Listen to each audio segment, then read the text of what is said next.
empezar y la voy a acotar. Mira cómo te vengo, hermano, te vengo a improvisar. Vos decime en la cara con qué me voy a encontrar, porque no encuentro nada, porque la careta distorsionada más. ¿Sabes lo que pasa? ¿Sabes lo que pasa, pibito? Bueno, no entendería los circuitos. Otro nenito que termina con A, ya te fuiste. No lo entenderías que este te embiste. Andro como James Rodríguez en la cancha y dos goles viste. Argentina, vos viste que meto un gol al ángulo como ninguno más como yo, tirando en el freestyle. Represento yo mi plaza, represento mi ciudad. ¿Qué venís a hablar? ¿Qué venís a hablar? Decís que representa la plaza si vos nomás te dedicas a grabar. Ahí nomás, ahí nomás.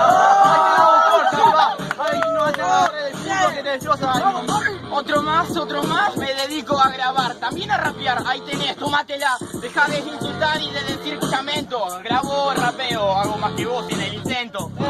¿Sabés lo que pasa? ¿Sabés lo que pasa? Esa la escuché en la iglesia con Talita encerrado, ¿te acordaste, Gil? ¿Te acordaste? Ahí te acordaste como entro, porque esto ya en bloque, puros argumentos. No la escuchaste en la iglesia, fue una reciclada de hace 3 fechas.